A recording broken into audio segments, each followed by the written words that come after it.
Good morning, ladies and gentlemen. Welcome back.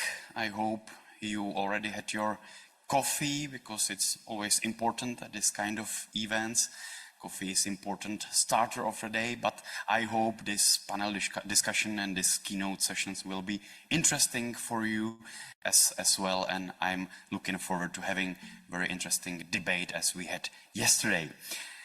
It's my pleasure to welcome our distinguished guests on this keynote session with the topic Sustainable and Circular Business Models. Let me welcome Professor of Sustainability Management at the Department of Environmental Systems Sciences, University of Graz, Austria, Rupert Baumgartner. Welcome, good morning.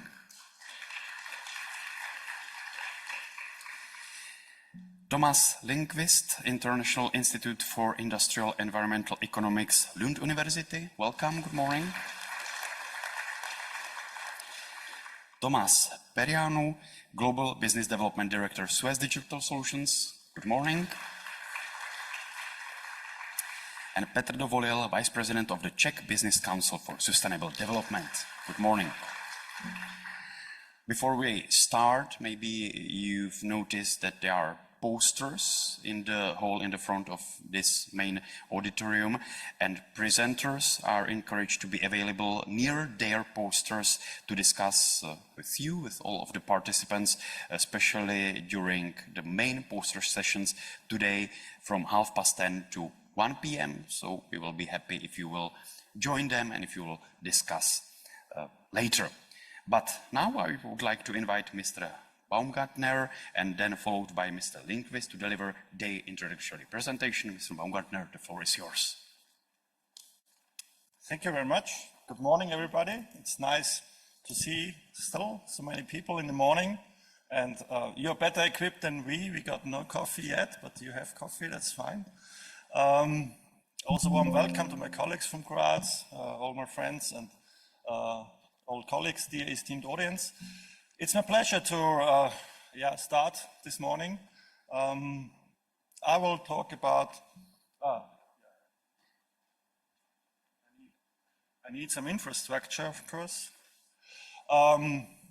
It's not a repetition, but I'm also convinced the world we live now in has to be considered. It's a boundary condition and it's a poly-crisis context, but I won't talk too much about that, because my main argument is that what is the consequence for corporate sustainability management? So from a business perspective, what does this poly-crisis mean? And what is the value of acting in a sustainable way to cope and deal with this poly-crisis? So this strategic reaction a company can choose or can select can help companies to deal with this context. And then some final conclusions. Yeah, if I would have given this talk 10 years, 15 years ago, this first line wouldn't be here, because we were at that time, at least in Europe, from a European perspective, not used to having a war. We were still in the phase of a kind of naive globalization, so like some people said at that time, the Western liberal democratic system can be globalized easily. What we see now, it's not the case. So we have geopolitical shocks, we have war. We have polarized societies and misinformation. We were just discussing with the moderator the election here in this country in a few weeks, and we'll maybe show similar results like everywhere in Europe, where polarized societies and misinformation lead to strange political outcomes, would phrase it that way. We have the digital tools, which revolutionize many things. I think no one of you have never used ChatGPT, or it's totally unknown. No, it's not, of course. And the sustainability problem did not disappear. It's getting more severe. But it's also kind of, society seems to accept it more or less. So we get the news that it's getting hotter, extreme weather events. We don't talk a lot about biodiversity loss, just two examples of also poly-crisis in the environmental field. Most of you will know this figure. I just deleted yesterday the planetary boundaries because we saw it already 3 times, so I didn't show it today, but it's all goes in the same direction. What we see here is the global acceleration after World War II, because there are much more people on the planet, we have much higher economic activity. This comes with resource use. And as the first keynote speaker yesterday said, we would need a real decoupling between economic activity, between welfare and resource use, and resource intensity, and emissions, and waste. But we are just not there. And it's not quite sure in which way we can really go there. Yeah? We are also in this conference discussing these issues, topics, developing good tools, but still, there's a long way to go. We'll come back a little bit to what means sustainable development and sustainability. So I'm using here a model from my friend Karl-Henrik Robert, who invented or developed the framework for strategic sustainability. And what I see here is a kind of a nice metaphor, I think, which explains very nicely what we're talking about. So this represents the increasing resource use, the increasing population, etc. So we are more people, we need more, we produce more, we consume more. But on the other hand, we have a shrinking capacity of nature to absorb emissions, of ecosystem quality, etc., etc. So what we see is a funnel, and we are on the best way to hit the wall in this funnel. And this is maybe not a nice thing to do as society, and then the question is, how can we overcome that? And this could be decoupling, this could be more circular, being more sustainable, consume less, all these things. But how can we really translate this evidence into actionable strategies, into something any entity, any system, an individual, an organization, a company, a country, a European Union could do. And here with the FSSD, I think we have an approach which can be used. I don't go into detail about these 8 principles, but more or less these principles define these boundary conditions. So if these principles are considered or respected, then it's very likely that the path leads to the path leads here, to the place where we go. Yes? So we have a shrinking solution space, so to say, but we have also principles and possible strategies to follow this path. And this means, to also, professors like to give definitions, of course, and this is then also a definition, I think, which is helpful in this context, because how can we define sustainability? And it's important to understand that sustainability is a systemic property. To say a certain material is sustainable or not is simply the wrong question, because you can't answer that properly. Because it's always dependent of the context of the system. It's always a systemic property. It depends on whether something is embedded in larger systems or not, because nothing is there in isolation. We have physicity, we have a physical dependency. We can't do something without physical resource, energy. Also when we talk about, in business models, when we talk about dematerialization, product service systems, you still need infrastructure, you still need energy. So there is a physical dependency in our world, but, and natural scientists, engineers sometimes tend to forget that there's also a social and societal dependency. So we need somehow functioning societal systems, a legal system, financial systems, but also acceptance in public. Therefore, for instance, this clashback from the fossil fuel lobby against clean policies, what we see like in the moment in Europe, is also undermining this acceptance of a transformation to sustainability. Okay, what does this mean for corporate sustainability management?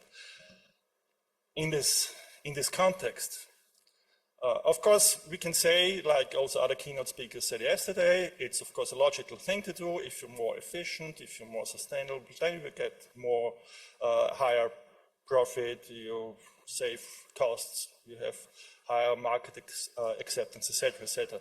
This is all true, yeah?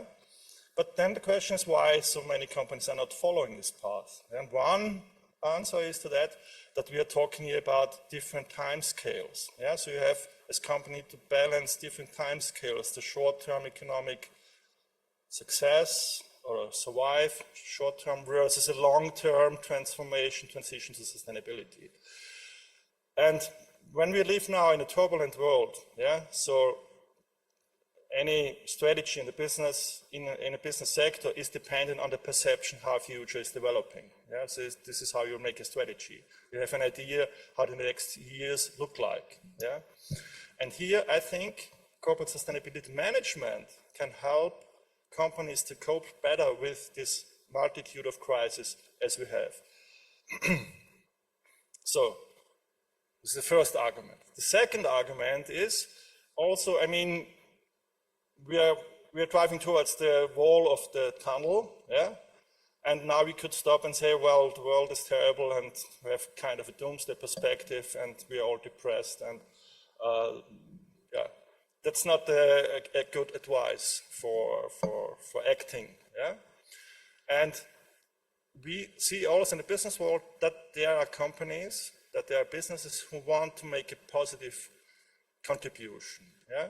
So the second argument is corporate sustainability management can help companies to be a positive change agent, yeah?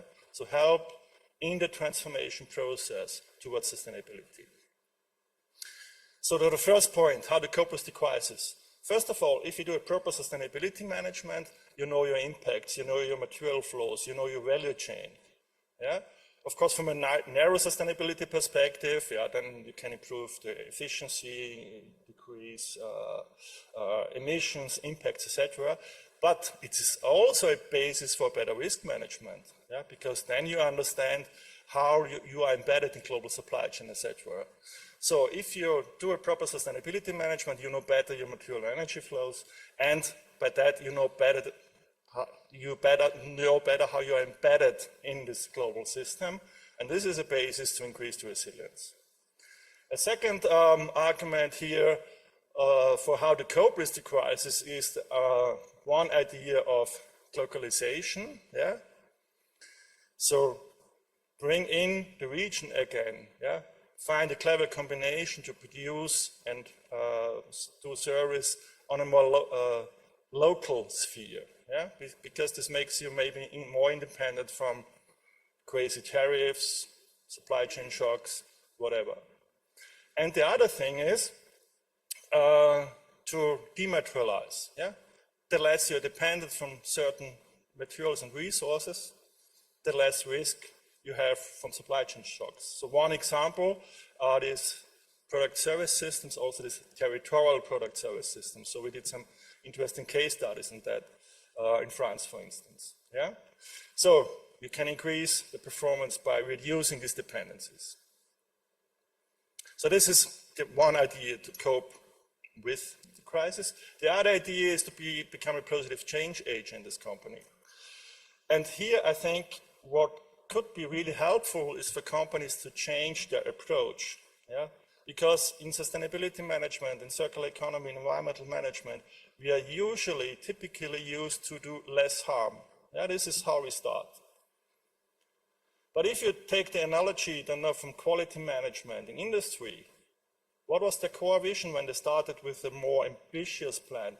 They said 0 failures, 0 defects. They didn't say reducing failures, doing a little better in quality. They said no, 100% quality, 0 failure. So why aren't we using the same mental model in sustainability management and say the goal is not doing less harm, the goal is at minimum no harm, and in the best case doing something positive for our ecological and societal capital, so creating a positive outcome.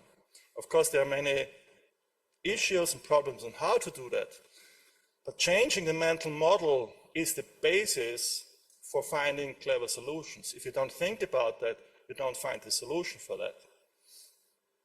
And one thing to consider here is that we could distinguish different system boundaries, different spheres One is the sphere of control. This is the classical business perspective. Yeah, what can I control? I can manage. That's the company itself. It's part of the supply chain, depending on the power relations you have with other companies. But then you have also the sphere of influence. Yeah, so the larger and more powerful you are, the more you can influence other actors. But what usually is forgotten outside of the sustainability thinking is the sphere of influence. Yeah, because regardless whether you have a sphere of influence or control, there's a sphere of impact. Yeah, whatever you do as organization, as business, as company, will have an impact somewhere on environment or on the society. Yeah. There are examples on the European Union to take that more under consideration, so the sustainability, due diligence or supply chain regulations. They are coming now under the omnibus, but this was the idea to take this sphere of impact more into account. So how can this be translated into corporate activity? So the starting point is this new or other vision for a company. So having really the idea to be fully sustainable, fully compliant, follow the ZIPPO vision, zero impact, positive outcome, and then translate this into this different time perspectives. So when we work with industry, there's always this discussion, you're right, there's climate change, we know we need to decarbonize, but I don't have the technology, I don't have this, the market is not reacting. That's all clear, but you have to prepare for the change. Yeah? And you can be part of the change and invest early in development. So we're working, for instance, with a big steel company, and they understand this need to balance this short-term management of a company while investing in long-term technological innovations. Yeah. And then you have to translate this vision into your business processes, into a strategy, how you deal with customers, stakeholders, society, and also into partnerships. Yeah? So many of the things require new approaches. Yeah? So business need to build up with new partners in science, civil society, etc., to find solutions. And then in an ideal world, it's translated into business models. And typical topics to consider are the question of culture, of leadership. So without a fit between vision, culture, and strategy, it's very hard. Yeah? So if you work with an organization who is more on the climate denial side or sustainability is a hoax side, then they're maybe less interested in a ZIPPO vision or in really doing a sustainable transformation. On the other hand, if you have really people in an organization who want to make a change, then the challenge is to provide them with a proper pathway, proper approach to really translate this ambition in something executable. Then questions like structure, like external certifications, like the operational implementation and decision processes and learning routines arise. Yeah? What is very important, what we see in our research, is this top management support, but also then in establishing or enabling ownership internally. Yeah? So having change agents in different levels in an organization. Yeah, so 3 main points. Yeah, you should have an idea what sustainability means for you. Ideally from the top world. I mean, there are different ways to start within an organization to change that, but at some point you need the top level of the organization. But then the second thing is to develop creative ways. Yeah, and this is typically a combination of top-down versus bottom-up approaches. Yeah, so using also the internal innovation potential, and then not everything you do is really contributing to sustainability. Yeah, so of course it's good if you change your lighting system or you have a proper waste separation in the Mensa or in the kitchen, but that's not tackling the core processes. Yeah? So when we talk really about a sustainable transformation in an organization, in a business, then it has to really tackle the core processes related to the products and services. And whether and how you contribute to sustainability has also to be measured or judged in some way. And of course, we have many tools, LCA type tools, but at least you should check whether you comply on a qualitative way with these FSSD principles. Coming to the end, one important element, of course, is purpose, it's leadership, it's culture. So it's the way how people act, make decisions, etc. Because leadership, culture, purpose is a fundament in any transformation. Yeah? So purpose, it's now a hot topic in strategic management because purpose, so meaning making for the organization, so is a strong basis to higher performance. So it is discussed in classical strategic management. I would say this is a bit one-dimensional to economic success. Yeah, from a sustainability perspective, it should be a bit broader. And here, come back to this idea of having a company acting as sustainable change agent. Yeah? So this is a proper version. Of course, you could use a nicer narrative or nicer words for doing so, but in essence, this is what we mean with sustainability-oriented purpose. And if an organization can have that, yeah, based on the values of the members of the organization, so this fit between purpose and culture in the organization, this is an excellent starting point. Yeah? And if it's not there, you can develop an organization towards that direction. And this combined with leadership is one of the most important elements in a transformation. And there's, of course, the question of how to orchestrate, how to manage this type of change. And typically you need a combination of change agents. Yeah? And we usually distinguish between power experts and process promoters. So power promoters are those who can make decisions. Yeah? And you need support from power promoters. Yeah, because they can influence the organization. But then you need also expert promoters. Yeah? So what does sustainability really mean for your specific organization? Yeah? How could a purpose oriented towards sustainability look like? Which tools do we need? How would we need to adjust the product development process, for instance? Yeah? In which way we can address that in the business model? These are all topics for expert promoters. And then you need process promoters. You need people who understand how to change business processes, how to change culture, routines, etc. Yeah? And typically in large organizations, these are different people. Yeah? In small organizations, it's sometimes just one person who's capable of doing that. Yeah? But being aware of these different roles is, I think, very, very important. So coming to the conclusion, I think purpose matters. So I promised my colleague yesterday I will use the word North Star today, doing so, because I really think purpose is a lightning house. Yeah? If you have a purpose explaining that you really want to be a sustainable organization, yeah, or becoming a sustainable organization, this really will influence how you do the business, how you assess business decisions, how you assess success in an organization. Then strategy matters, yeah? So like this idea of zero impact, positive outcome, translated into the strategy and employed and implemented.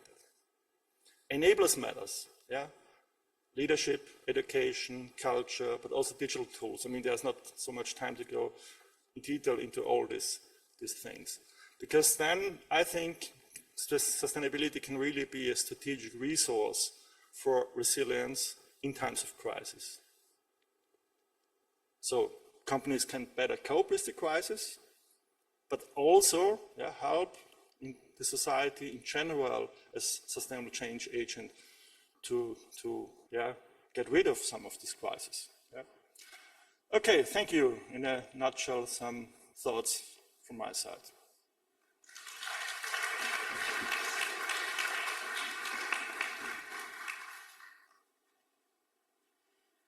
Thank Thank you very much, Rupert Baumgartner from University of Graz. Now I would like to give the floor to the Thomas Lindqvist from Lund University. Thomas, welcome, and the floor is yours.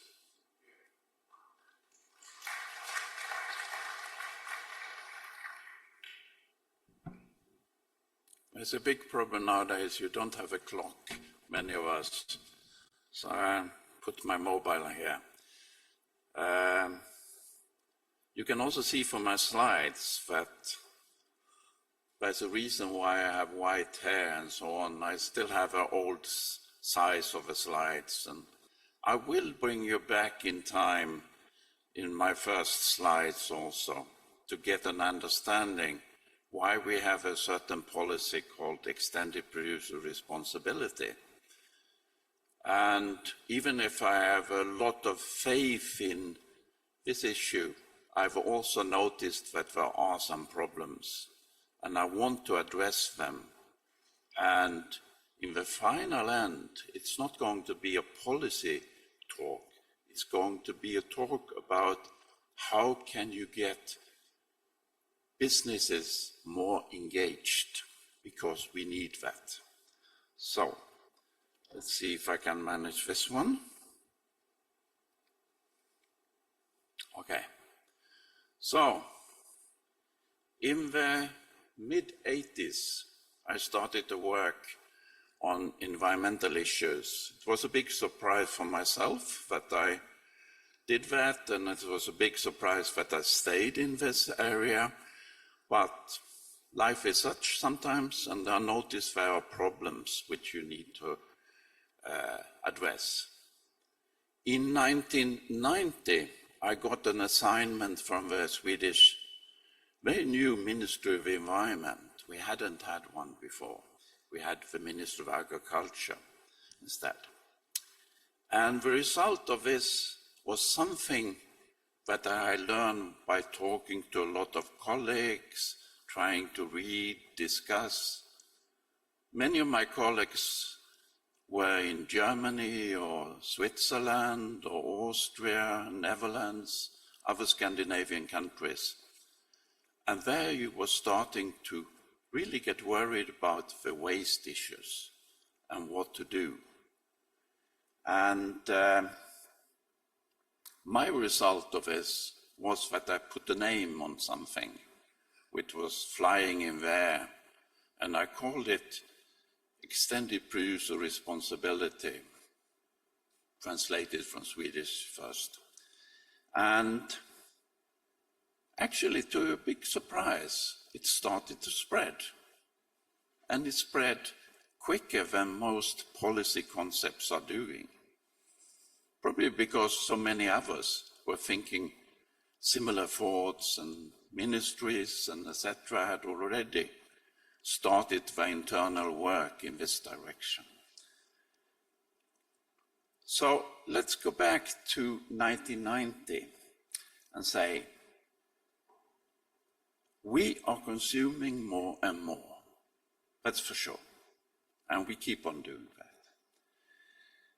You can say, if we consume more, we get more waste, pollution, littering, and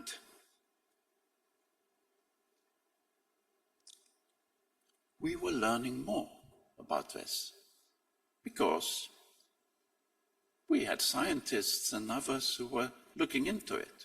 So we understood it's a bigger problem than you would have imagined. And you have some new materials and etc. coming. Maybe I can get it to go back, yeah. After the Second World War, I mean, plastic is really coming. It was a little bit there before, but now it's coming. We are using many more metals. We are combining materials in a way we didn't.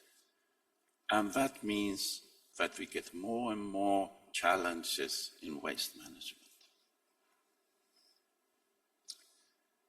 And if I take my country as an example, 1980s, our systems are outdated. We are not really lived up when it comes to waste management. Landfills, while they are complemented in Sweden almost 50% with incinerators for household waste. But incinerators are getting questioned. Landfills are getting questioned because we know more and more about what's coming out of them. People, for various reasons, want more recycling because it sounds like a good idea, is one of the main arguments. It's not that people are experts or something, but of course we should recycle things or we should reuse things. And we can't just put mixed waste into landfills. We know that it gives all kinds of problems. So let's recycle and let's take care of it separately and landfill less. And then we need better landfills. So what do we need? We need money. Of course we need some knowledge and etc., but we need money. And where should we get it? Well, in most of our countries, it's municipalities who have to raise the money. And they can do that by some fees on waste, or they can do it by taxes. And politicians in municipalities don't want to do that because they don't get elected if they do too much of it. So we have a problem here. Oh, sorry.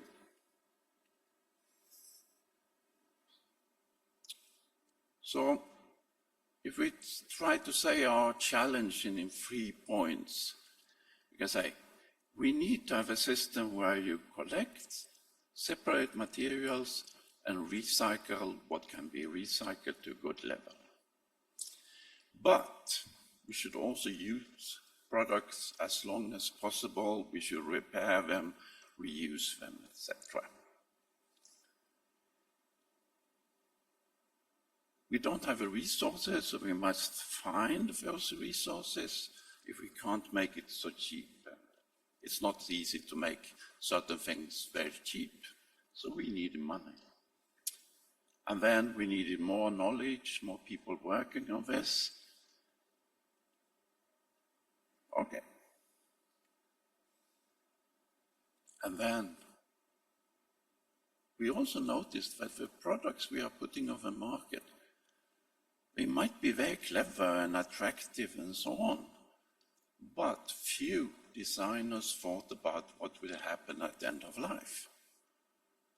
So one of the criteria of what I would call a good product is not there. We are not spending effort on this. So we need to get the designers and the companies to think more about this, to have a solution. Okay, so what did EPR mean? Well, it meant that consumers should pay.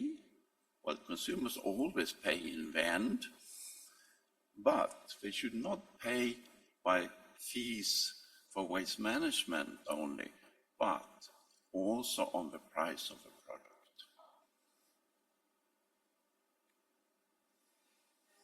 And that means that somehow you have to include these costs of waste management into the price of the products. And when we are choosing, we will kind of take that into consideration. And when producers know this, they should start to think about how do we design our products.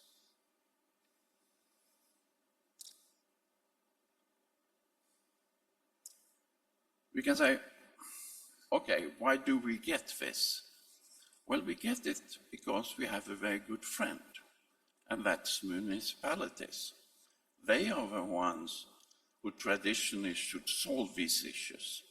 And now suddenly someone is saying, hey, you will get resources from producers.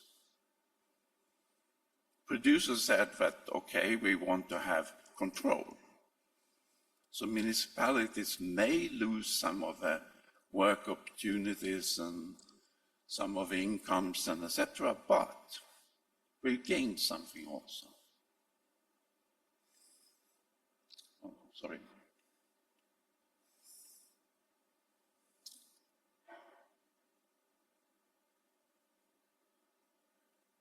Yeah. And that meant we had a very good friend. And you need good friends like municipalities who have political weight in a society. In Europe, municipalities have a lot of weight because it's normally the same parties and their friends are sitting in the parliament and making the decisions about laws and etc.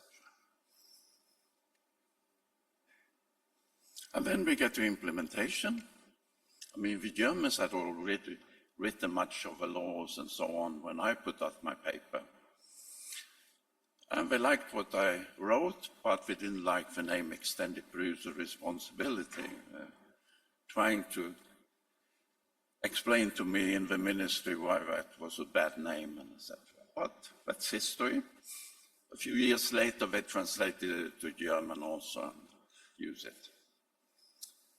And then, beginning in the 90s, we had proposals for laws about a number of other products. Very nice and good proposals, especially from the German ministry. But it took time.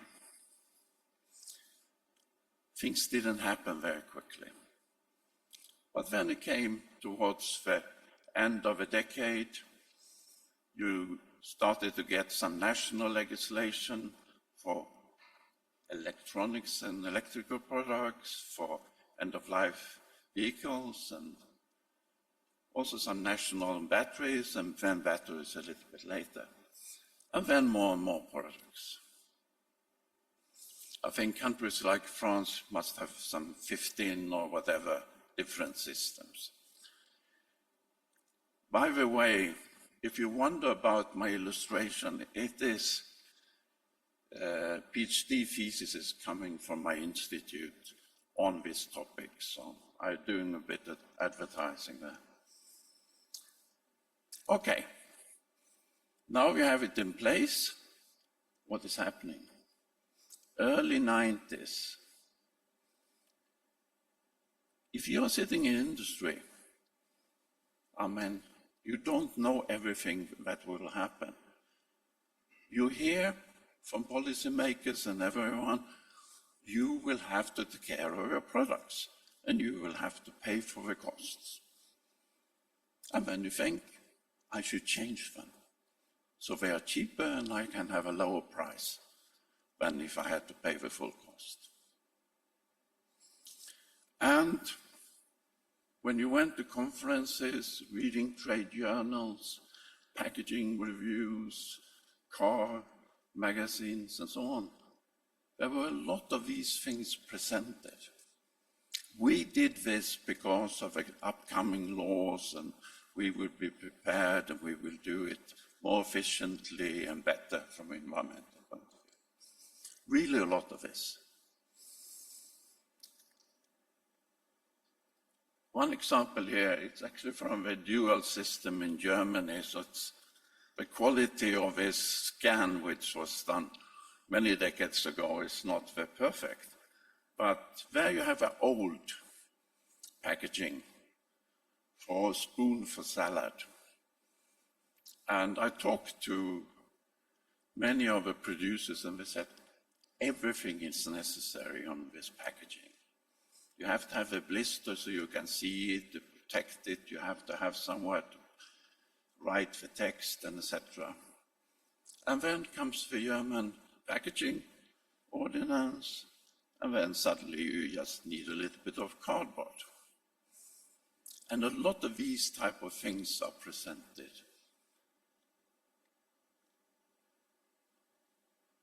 Then industry starts to organize itself. And it says, well, we can't do it all on our own. I mean, we can't have tens of thousands of actors collecting and etc.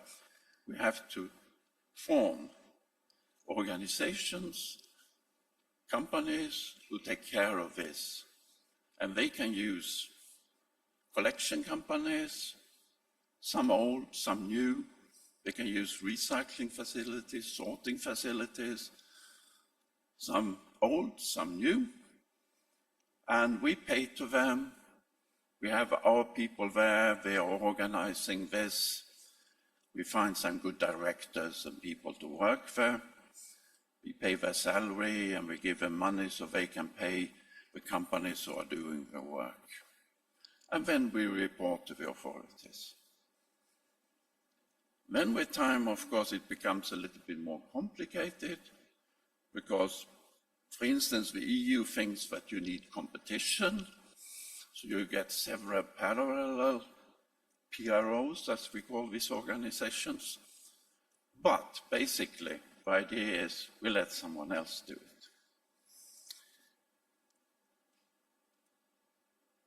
What does this mean? Well, it means that everyone who's putting 100 grams of glass packaging on the market pay the same. Everyone who's putting a 23 inches TV set pays the same. There is not a detailed change of this, how much you are paying. And that means most of environmentally interesting issues are not rewarded, and very few are not allowed. So, with time, and this is rather quickly, I start to hear the voices. Well, the design part of it is not working. There is not incentive enough to change the design. Or the argument I heard from a number of packaging companies, not the least when the British one came in, they said, we would have done that anyway. To have less material, I mean, that's good business. And they are right.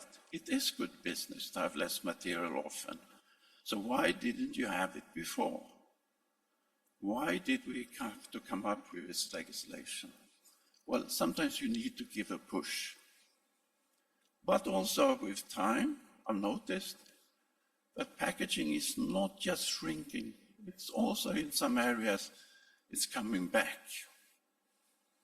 So there is something opening the eyes that less material is a gain, but it's not enough. And when you pay less than the companies were assuming. They thought it would be a considerable cost, and it's not. EPR fees are low compared to the cost of the products, often ridiculously low.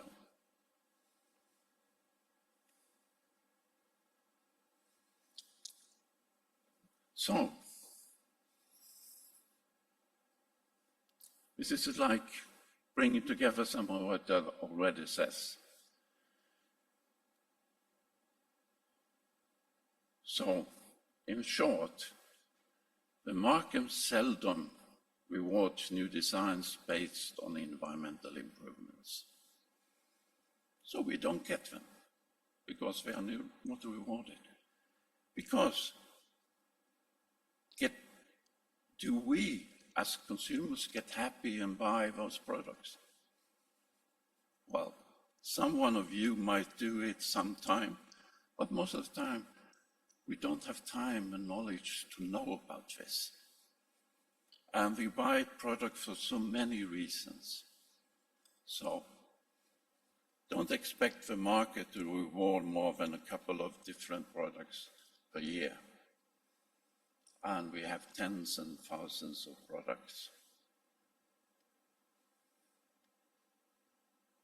Okay. So what happened? Well, we got just a lot of more collection, and we got much more separation, which made recycling possible. And we got companies, we have an example here, who were developing this and made it better. So we got better facilities, better sorting, better recycling. But there's so much to be done to get materials which are of a quality good enough for most new products. We had to have products of lower quality or demanding less pure materials and so on to absorb the recycled material. So downcycling, and no reason to think about durability in repair. It was not part of the system, at least. And recycling, yeah. Sometimes I say the European authorities will say that they're recycled if you landfill it into another product.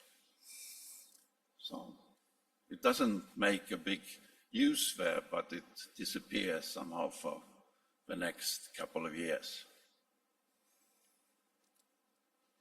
And definitely, we don't see much activity on designing for this reason, at least not on the market.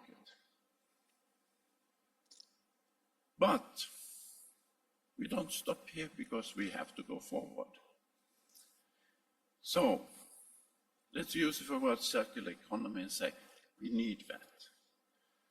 And EPR should also, in the best case, promote longevity of products, repair and reuse. We should be able to collect effectively, and we need the design changes. And how do we get design changes and better recycling? Well, we have to start by demanding it. We can't just think it happens by itself and the market will lead us there. So downcycling, when we are misusing virgin materials, let me stop it a while here, it's too quick for me. We have heard already the interest for manufacturing in Europe. And we have heard, I think yesterday also, that one of the things we are lacking is raw materials. But we do discard products. Then you can say, okay, but we need so much more. Yes, we need very much more when it comes to certain metals and certain materials. But for many materials, we are more in a steady state. And if we really were able to recycle 100%, we would cover more than enough. But what we are doing today is that we are often not even attempting because there's not a business in it. One example, we have been collecting light tubes in Sweden, and they contain mercury, which was the reason why we started, and they also contain a number of rare earth metals. And we could send them to France, and they were recycled, and we were even paid a little bit. But then the facility was closed, and one of the big reasons is that there was not enough volume to keep it running. But technology is there. So, well, the consequence, we keep on extracting raw materials. And as many of you know, this is probably one of the most polluting activities we have. And we use a lot of energy, and we really destroy nature. So, we worked a lot with the individual responsibility. Each company should be responsible. The problem with that is that it's very difficult to organize for most products. Very few products fit into this, because else you get too many small activities. It doesn't work. Eco-modulation, that is, we have different fees depending on the quality of the product. So if the product contains something, then you will pay 50% more. If a product is using more energy, it doesn't have so much to do with waste, but anyway, it's environmental. You pay 100% more, and so on. You are playing with the fees to the EPR system. Sorry.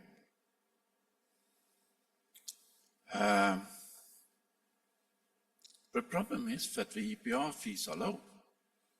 And if you add 50%, it doesn't change that much. It's still a ridiculously low part of the total cost of a product. And when it is that, you can't spend much money on developing something new. You have to do limited. I mean, you say, but the market will reward it. Well, the market is not very good at rewarding these things. We can do, like often my American friends are pointing out, and also others, we should have a requirement of a recycled content in new products. So we'll ask 50% of the paper should be recycled when you sell certain products. And you create a market for it and a need. The problem is that it goes slowly, because it takes time to get these rules in. And the reaction on them have been a bit mixed, but there is a good idea in this. We also put up a number of environmental standards in what was the Eco-Design Directive, and you can do a lot, but it is also not a very quick process, to be honest. It takes time, and it often ends up with harsh compromises. So I think something different, and we fun to hear some of reactions, because I'm not excluded anything on this list. Rather, I want to add some things, but in my word, we have a lot of LCA experts and similar people with similar background and experiences. And I think we should use some of our time to write standards. Standard, what is a good recycling? And if you can't live up to those standards, you will have to pay the tax. And you shouldn't pay to the PROs, because they are not really having most of these problems. They are collecting and sending to recycling. But you should pay to society. And it should be high enough so you start to get the incentive of changing the products. Because often today we have people in research and development, in institutes and so on, who are trying to help companies to come up with new products.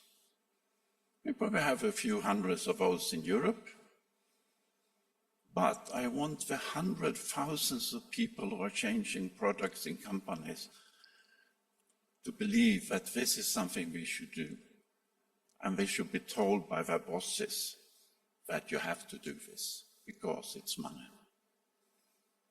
Very short version of my contemporary idea about this. I couldn't help to include this, but I have to say about the EPR system, governments don't demand much. In most countries in the world, you demand very little, and especially when it comes to recycling. But you allow a lot of cheating, you don't control very well, and to the big word, we need more honesty and effectiveness when it comes to how to run these systems.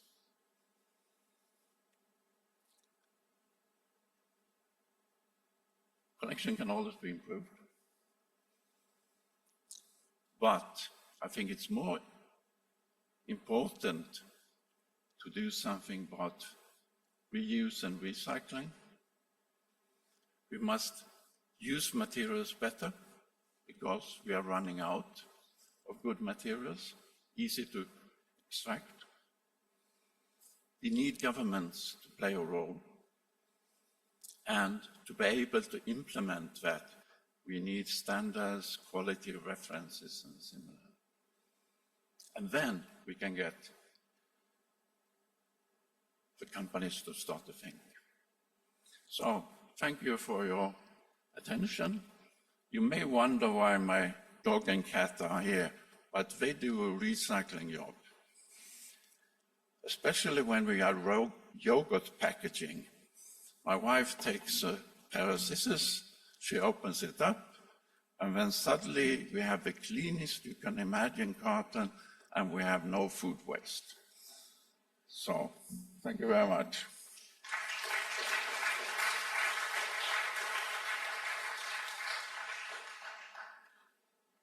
Thank you very much for both of your presentations. And now I would like to invite gentlemen from business to react and share with us their point of view from the business perspective. So, Thomas Periano, if we may start with you, I would be happy. Yes, thank you. Dobrý den, bonjour. It's really great to be part of this conversation. I feel like I would like this panel to last the whole day because there have been so many ideas that have been exposed, the context, the dilemmas, the drawback, the impediments, etc. Sorry, just have your microphone closer to your mouth, please, to hear you better. Your microphone too. Not on? Yeah, better. Perfect. Okay. So I wanted, in fact, to react on, I would say, 3 points. First of all, a few words about Suez, because maybe not all the audience know what we do. So it's interesting that Professor Baumgartner referred to the purpose of the company, right? The raison d'être. And in fact, when preparing this conference, I reread our raison d'être. I thought it would come up in the conversation, and I would like to read it to you, but in the benefit of time, it's a bit too long, but we are providing essential services that protect and improve the quality of life wherever we operate. We innovate to conserve water and create value from waste in the form of energy and recycled materials. And we invent technologies to promote circular solutions. So these are some extracts of our purpose. I invite you to go on our website and read it. But the point here is that our company, Suez, wherever we operate, we try in our own operations and for the benefits of our clients. Our clients are municipal, cities, governments, and industrial and commercial clients. We try to help them, as we say, reduce their environmental footprint. We try to help them understand how they can better recycle, how they can consume less energy, etc., etc. So we cover the whole water cycle, and we cover the whole waste cycle. So I could spend hours on all the items that you have highlighted, which one is more interesting than the other. But for those who like numbers, for example, we are a water and waste company, but we generate 8 terawatt hours of energy in our waste and wastewater processes. So this is one example of how we can contribute to a form of energy recovery. There are so many examples. I have one in mind in Canada. We are working with some partners, and this question of partnering and stakeholder engagement is also so important in the solution. So we are creating biochar. So this is taken from waste wood, and we transform that into a soil amendment. Our wastewater treatment plants are today what we call biofactories. Not only are they cleaning the dirty water, but they are generating energy and they are generating, well, recovered materials. So across the waste value chain, we help our clients recover energy, recover materials, and recover nutrients. In the water cycle, well, if you look at the water cycle, you have first the resources. So resources, you all know there is more water where it's not needed with flooding, but in other places there is droughts. The quality of the water tends to be more and more polluted. So we provide solutions to that. On the treatment of water, we are investing heavily on making the water treatment plants more efficient in energy. On the distribution of water, we are developing technologies to detect leakage more precisely, more quickly. On the water usage, we are developing technologies for people to better understand how they use water. And I have an interesting metric that comes to mind. Do you know, for example, how much water is lost beyond the meter? Like you are in a household or in a factory, so it's not the water distribution network, but you are in your house, your apartment, or in a factory. Take France, for example. How much water is lost beyond the meter? What would you say, 5%, 25%, 10%? 15. So beyond the meter, it's approximately on a sample of 1 million customers, so it becomes a big sample, it's about 10%, a little over 10% beyond the meter. So that's a leaking toilet, it's a leaking pipe inside a premise, etc. So 10%. So if you do the math, well, if you can reduce this 10%, you then avoid to build an extended treatment plant, so you downscale somehow. So this is an example of how we can downscale. So many examples on what we do. Second point, relating to the point about how to manage all these sustainability programs. So I'm referring to Professor Baumgartner examples of how a policy should be structured. So in our case, I know because I was part of it, we started about 20 years ago with our sustainability policy. So we designed a policy for the whole company addressing energy and environment matters, but not just statements. We gave ourselves targets for the future, forward-looking targets, as much as we could quantified. How much renewable energy we should produce, how much green energy we should buy when we use electricity, how we should increase the energy efficiency, how we should measure the greenhouse gases that we emit. All this is documented in our 5-year plans for sustainability.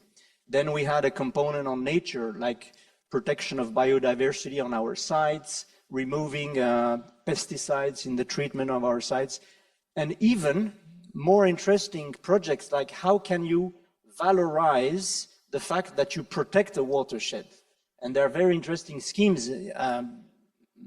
I know some of them in America where there is a whole system where if you protect a watershed, you can generate like green credits, and you can then sell these green credits to people who, but this needs regulation, this needs a whole framework.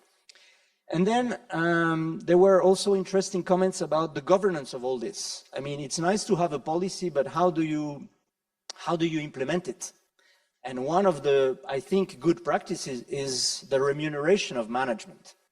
So in our company, the senior executives and the chairman, a quite sizable part of their variable pay in the 20 or 30% is dependent on the achievement on those so-called ESG targets, environmental, social, governance targets. So I think this is quite a good practice to to have the remuneration of executives linked to non-financial metrics.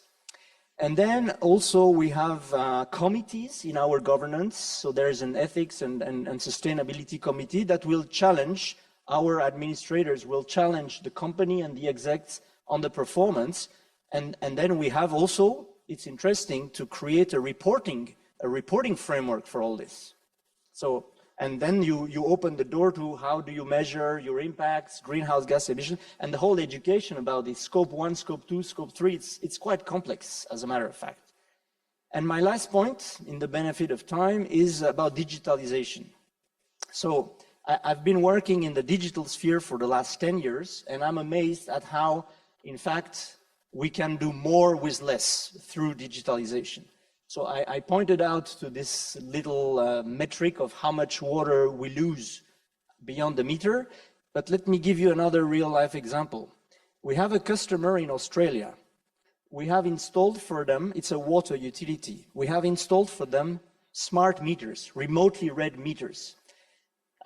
We have installed about 1,000 such meters over a period of time, and we detected out of those, 10,000, and we detected more than 800 leakage above 500 liters per day. And we're talking here residential premises.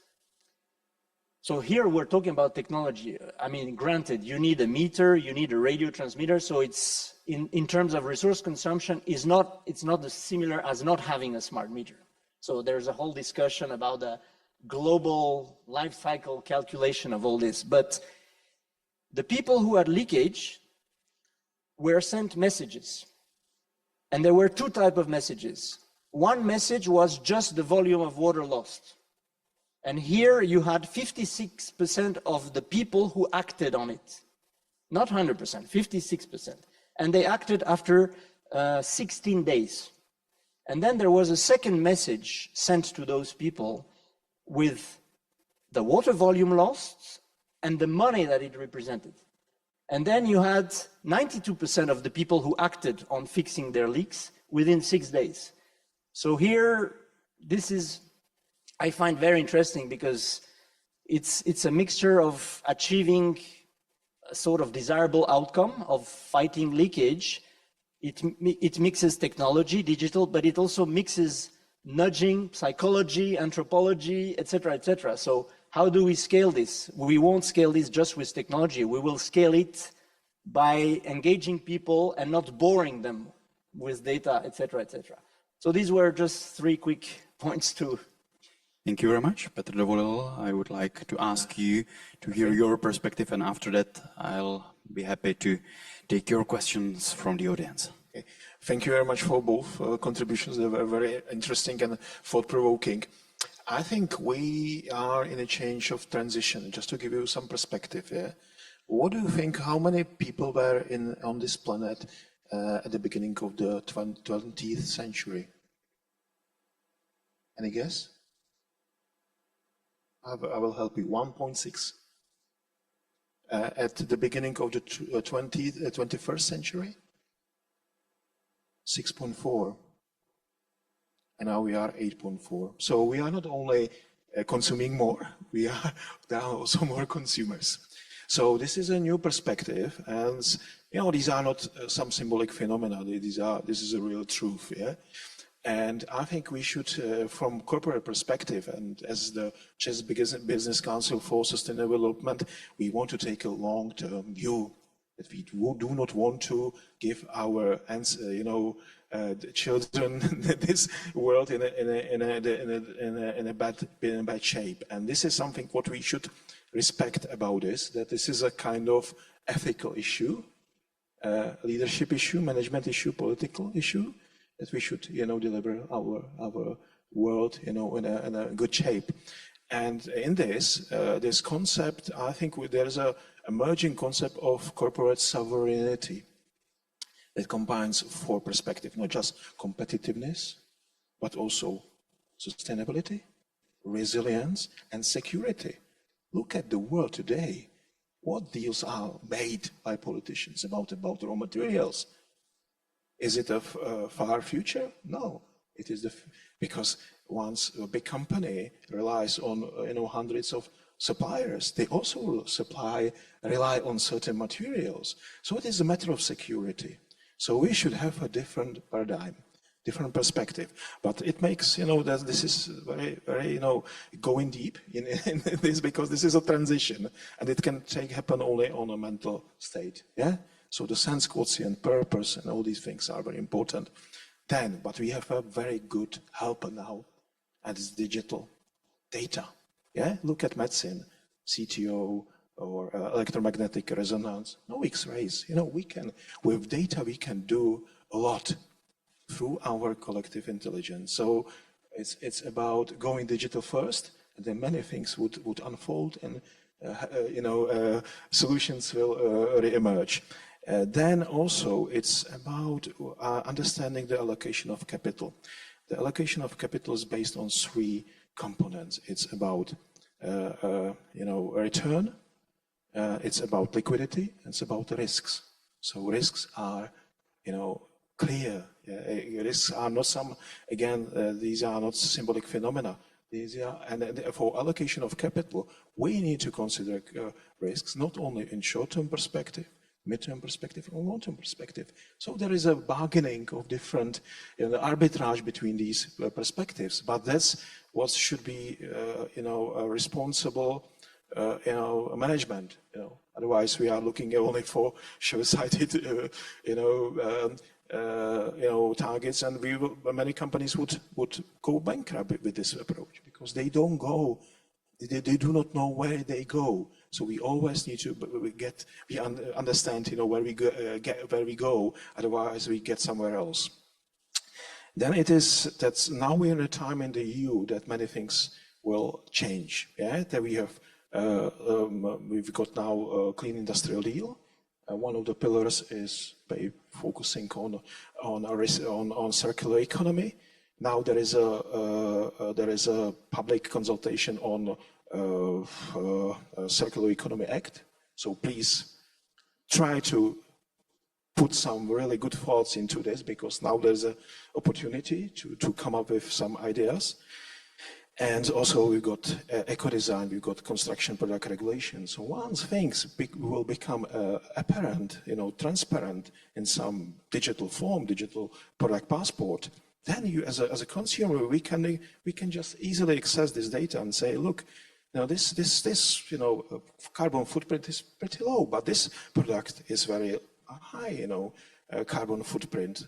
And also there are no repair shops, there is no eco-modulation, so etc. So this is important that let market play. So we need to get from this chaos and vagueness and to start really requiring clear data, because it is our responsibility, it's our as a humans, and it's about that things would be accessible to people to make decisions and etc. So this is important. And finally, I think it is important to also refer to this critical materials X, which will be important. So again, we need to somehow into these EPR systems get some motivation of producers, because at this moment those producers don't have any way how they can influence what would happen with their products, and they need access to recyclates, because there are already some plastic and packaging directive which will require 30% of recyclates by 2030. So we need to use these digital passports and make it really robust, so that there will be audit trail of each product, and then we can give these producers right to these recyclates. Maybe not 100% and at the first moment, but maybe 30%. But then there will be motivation, so that they will design their products that is easily to extract those materials. And this is the way how we may make it circular, and then how you could make Europe more secure. So it's about security. So, but again, it's it's a transformational change. It's about, you know, talking about this. It needs to start with thinking about responsibility. And the first issue is really to lose this foresighted, you know, this nearsightedness, you know, this short perspective, and looking at the whole cycle. And what now is the biggest challenge of corporations is to how to engage value chain, especially supply chain, because your success will not be depending only on you, but also on your supply chain. So it's about collective intelligence, and it will not happen in 1 year. You need to have a pathway. You need to start engaging on small issues, on starting issues like scope 1, scope 2 of carbon footprint, and then to extend and say, we want to be successful and we want to be sovereign. Yeah, we want to be as much as protected from those external forces. We are makers of our future, and we want to future-proof our collaboration. So it's about this. I think this is important. That also what was mentioned by Rupert, that we are in a time when anybody can place some information in these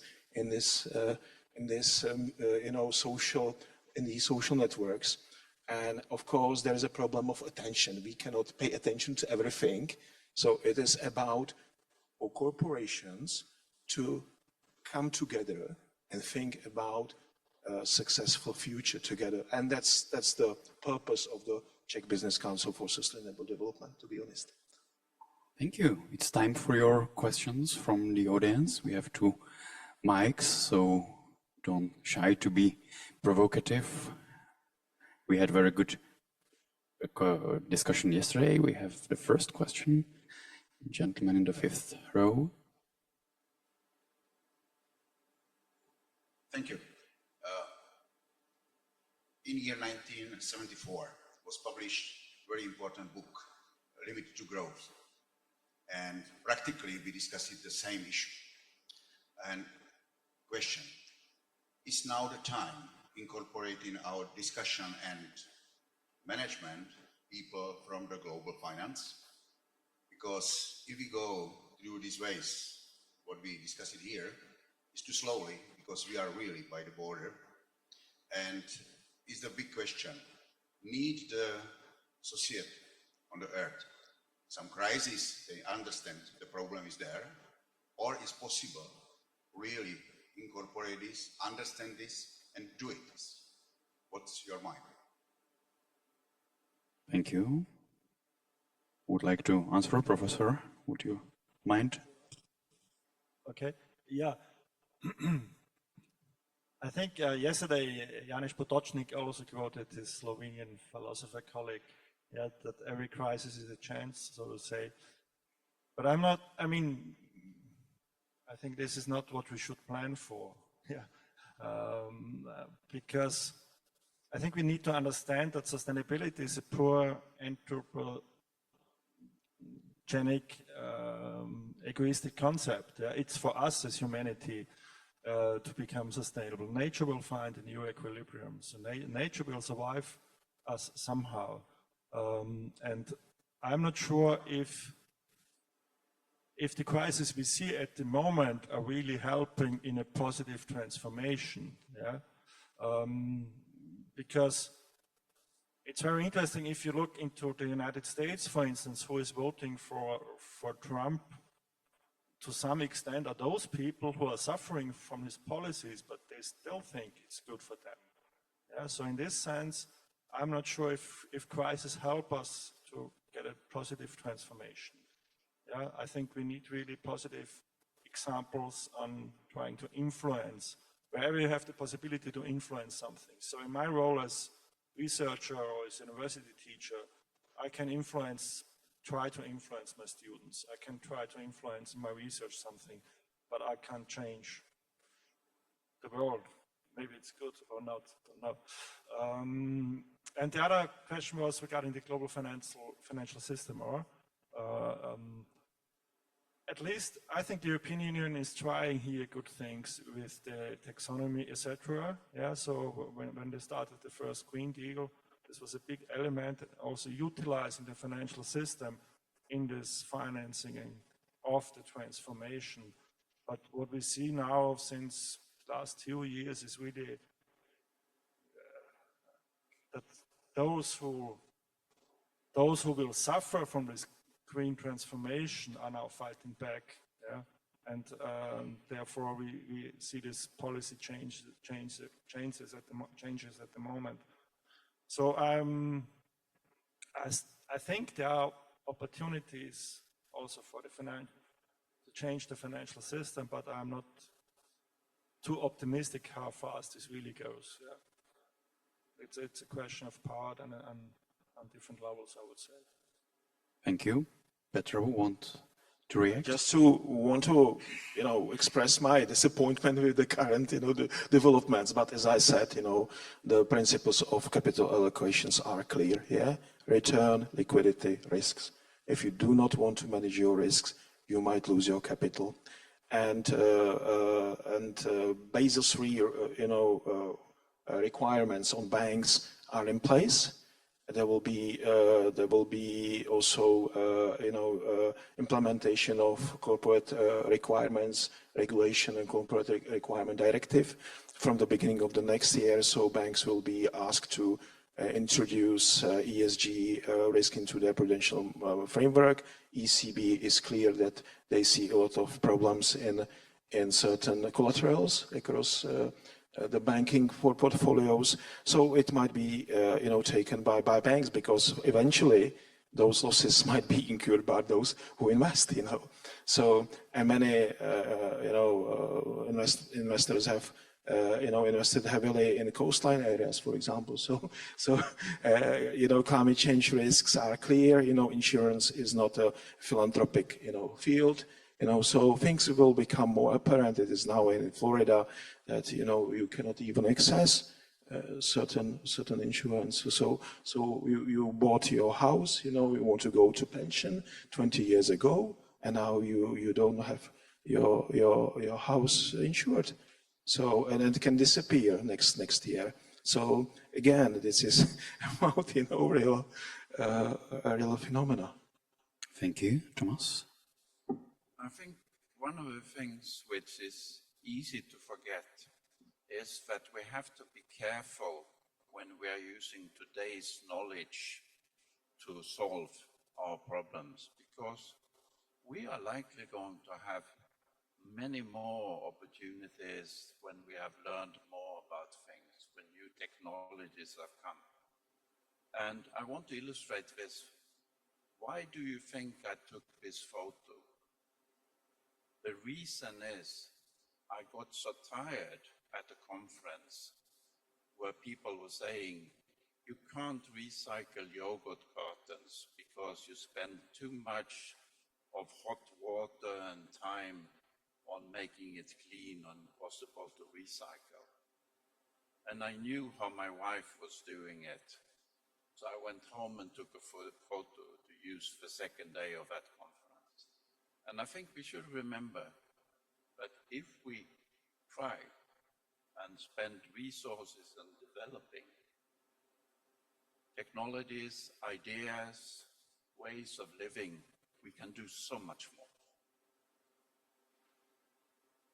Thank you. Gentlemen in the second row, and we had 2 questions in the back, so please let's take them together, and then I'll ask gentlemen for their reactions and conclusions. So please, do you have a mic? It's yes. Me or? Yes. You're a gentleman, so. There were 2 questions, and right? I don't identify as gentleman at the moment.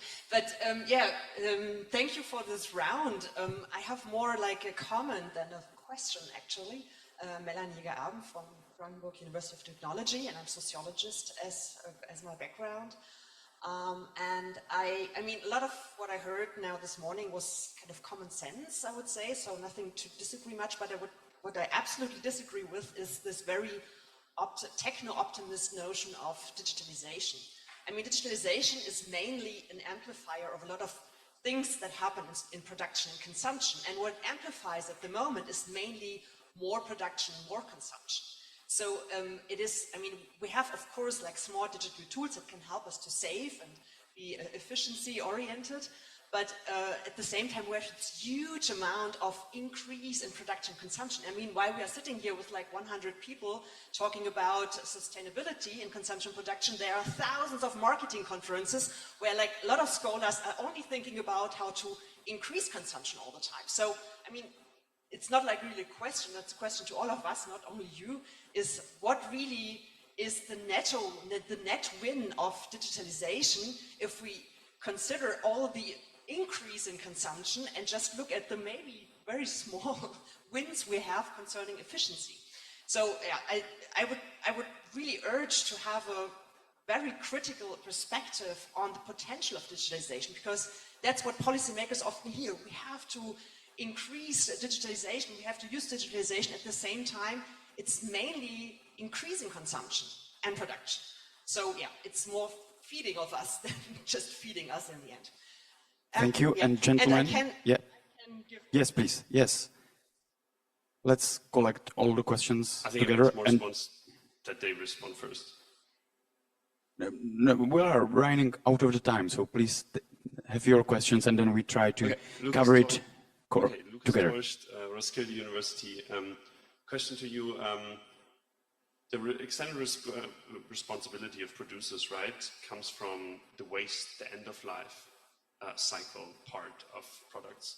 And I was wondering if you have seen any countries actually implementing a more holistic approach, right, that they're also responsible for what happens before they're producing the products, extraction, the use of the products, right, all of it together, and yeah. Thank you. And gentleman in the second row wanted to ask. Sorry. I've already got a mic, so maybe I'll go ahead. This was towards the first gentleman who spoke.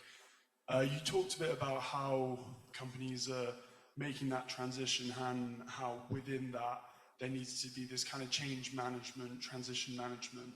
I had a very interesting conversation yesterday about whether individuals can change within an organization, or whether you need to change the individuals within the organization to sort of facilitate that change. So it'd be nice to hear your comments on that. Thank you. Thank you. And sorry, you wanted to ask.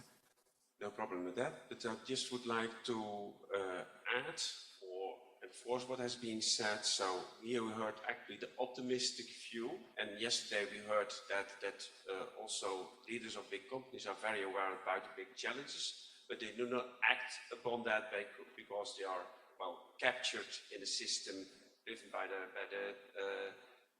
the stockholders. So how to deal with that, also knowing that now we see the current dynamics in the world, diversity, equity, inclusivity is being reduced in the States, where do firms, they adapt to that. So how to guarantee that they need to act or need to go on the way towards stronger sustainability in a world that's changing quickly geopolitically, where that is becoming less important or actually combated against in the geopolitics. I would really like to hear something more about that from the panel. Thank you very much. Many interesting insights and topics.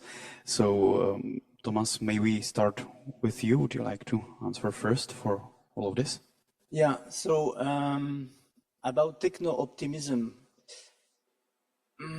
I think, as was pointed out earlier, we're living in a system, so yeah, growing population, growing consumption, etc. As far as we're concerned, within this system, we are trying to, at our scale, in our domain of knowledge, bring about positive outcomes.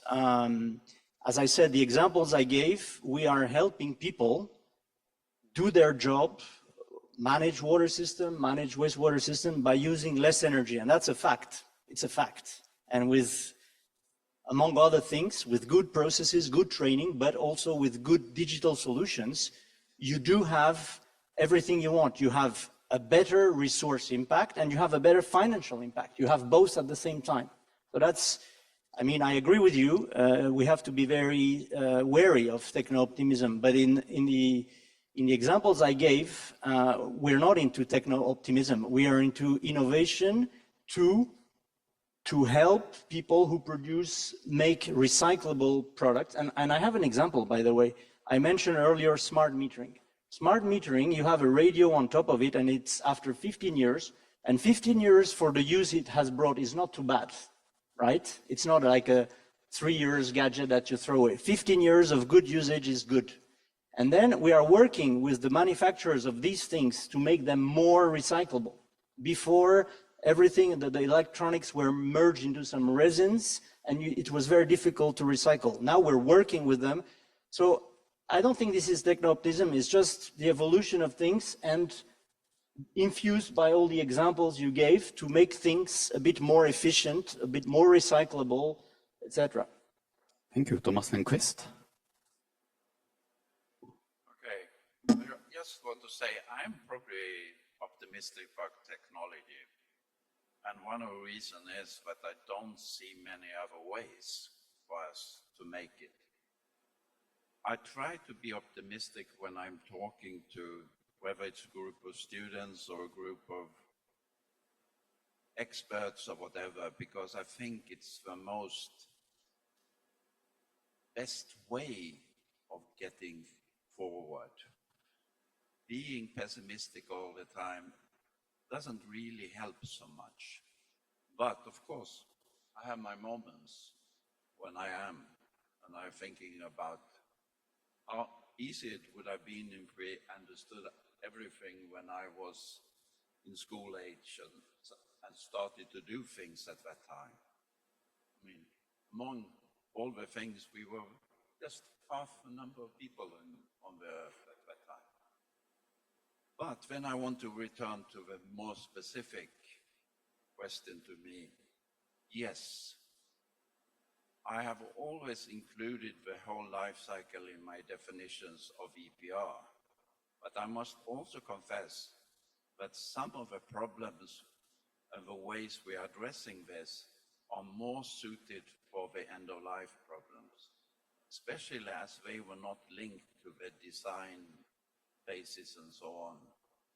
I spent a day or two many years ago somewhere in Norway at a conference where we were looking at the use phase and how you can make products help you to better use them from an environmental point of view. And there, I think, is an open area for improvements. Then you can go backwards, but there it's not as clear what to do. But please find me afterwards with ideas, and I will try to incorporate them. Perfect, thank you. Peter de Vollel.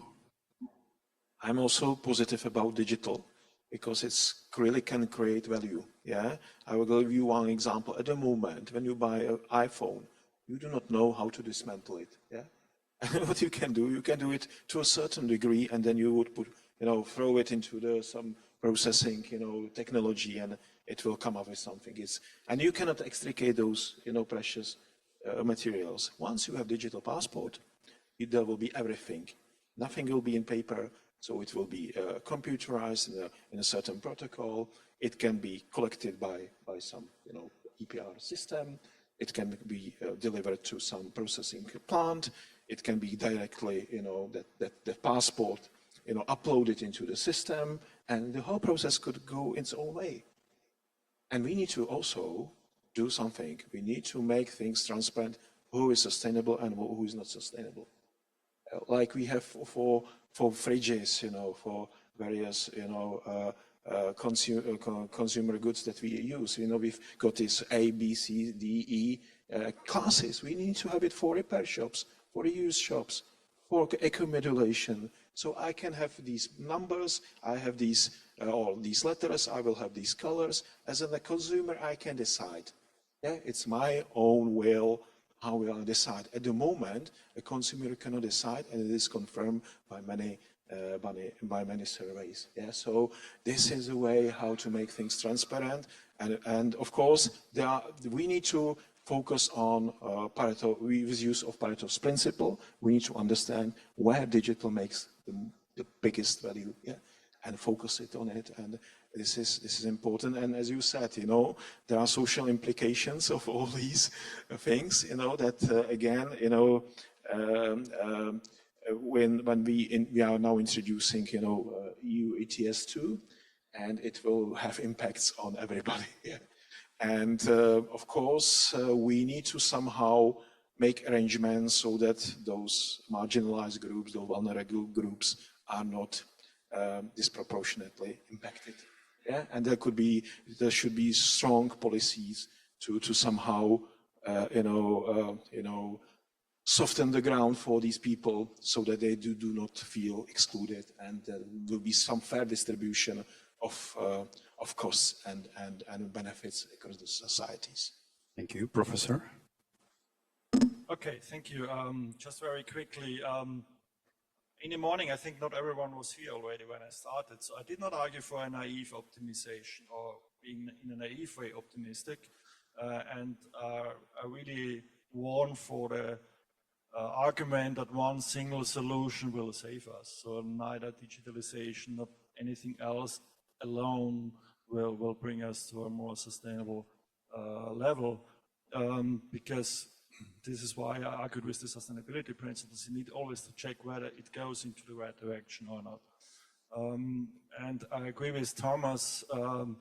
What is the alternative to being in a rational way optimistic? It would be not demotivating, so to say. Yeah, so just briefly to that. And to the question regarding culture and individuals, culture is formed by individual values. Yeah, so business or company is a social system, so it's formed by how individuals see the world. And if your personal values are in a strong contradiction or with the organizational values or the culture, you won't be happy. Yeah, so there must be some kind of fit, and we can observe very different types of culture, more uniform, more fragmented, more stable, more flexible, etc. So I think in general you should be part of an organization, business, whatever, yeah, or a system where you have a kind of or some fit of values. And you can also influence culture over time, yeah, to learning processes, routines, etc. Then values can be adjusted. But I think it's very essential to have this fit between, or not too much tension between what you see yourself as individual as important. It's not too much contradicting to what an organization stands for or is doing. If that was the question. Gentlemen, thank you, all of you. Yes, that's what I wanted to say, because so many interesting insights. Unfortunately, we are out of the time, but let's discuss it deeper during coffee breaks and coffee and during networking, because there is place for that. So thank you all for joining us at this keynote sessions. Now let's have a coffee break, and parallel sessions will start at 11 a.m. But just consider that they will be held in the building of the Faculty of Tropical Agri-Sciences, and here we meet again at 2 p.m. for keynote session number 3. So let's have a coffee, and gentlemen, thank all of you. Thanks a lot.